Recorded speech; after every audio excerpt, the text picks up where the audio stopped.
A Tale of Accidental Revenge. High school. 9 had handshows.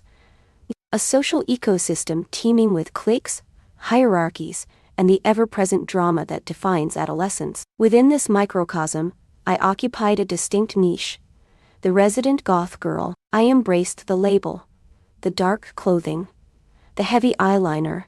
The music that railed against the mainstream. It was a conscious choice.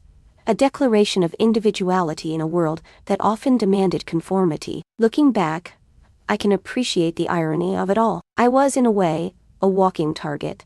A convenient subject for the casual cruelty that sometimes bubbles to the surface in those formative years. It was during my sophomore year that I received a text message that would set in motion a chain of events I could never have predicted. The sender was a football player, a member of the school's most prominent social stratum. In the rigid social hierarchy of high school, football players held a certain cachet, a default popularity that extended beyond the playing field. How he obtained my number remains a mystery to this day. A minor detail that nonetheless adds a layer of unease to the memory. It felt like an intrusion, a violation of my carefully constructed personal space. This was 2007, a time when social media was still in its nascent stages. Instead, we navigated the murky waters of adolescent flirtation through text messages, a medium that, in retrospect, seems almost quaint. The initial text was cryptic, a guessing game designed to pique my curiosity. "Guess who this is?" It read, an instant red flag.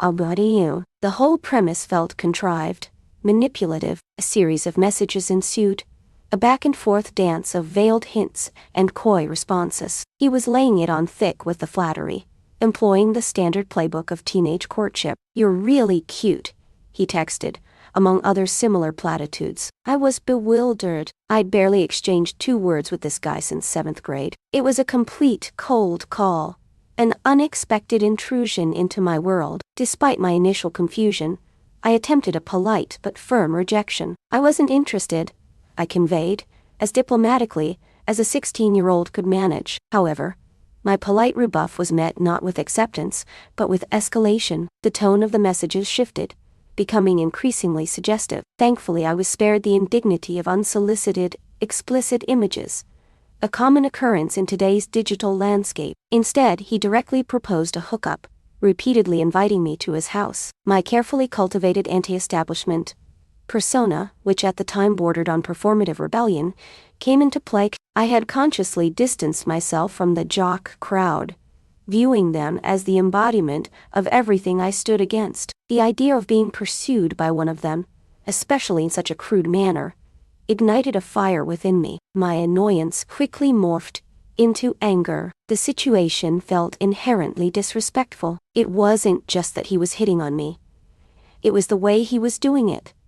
The assumption that I would be flattered by his attention, regardless of my own feelings. My temper, never my strongest suit, got the better of me. I unleashed a torrent of words, a verbal assault fueled by teenage indignation. I tore into him, questioning his motives, his character, his very existence. I accused him of being gross, of being an unoriginal, pathetic jock who was going to peak in high school. I painted a vivid picture of his future, one of faded glory and unfulfilled potential. His reaction was not what I expected. It wasn't the wounded pride of a genuinely rejected suitor. Instead, he revealed the true nature of his intentions.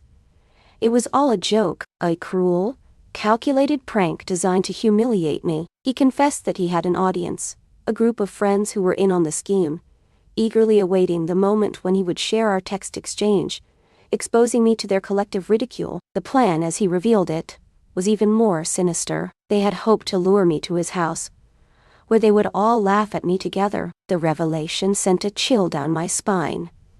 The potential consequences of accepting his invitation suddenly became terrifyingly clear. As some have pointed out, the situation could have escalated far beyond mere humiliation. Given the type of individuals involved, there was a very real possibility of something far more sinister occurring, potentially even sexual assault. The thought was deeply disturbing, a stark reminder of the vulnerability of youth and the potential for malice lurking beneath the surface of seemingly harmless teenage pranks. But the plan backfired spectacularly. My scathing response, intended to defend myself, became the weapon that ultimately destroyed his reputation. Instead of laughing at me, his friends turned on him. They found my rebuff hilarious, a complete and utter dismantling of his carefully constructed image. They leaked the text messages, exposing his failed attempt at a prank to the entire school. He had been rejected, not just by any girl but by the school's resident weirdo,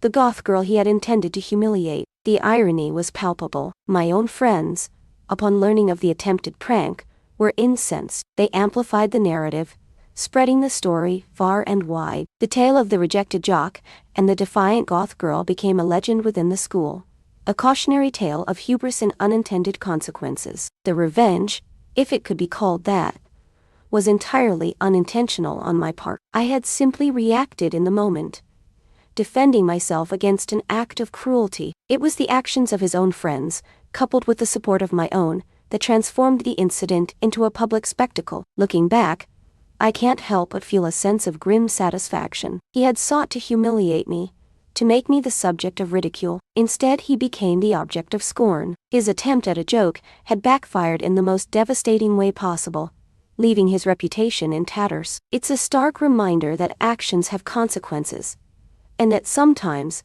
the best revenge is simply living your life unapologetically, inauthentically, in spite of those who seek to tear you down. The memory serves as a potent reminder of the complexities of high school social dynamics, the fragility of reputation, and the enduring power of standing up for oneself.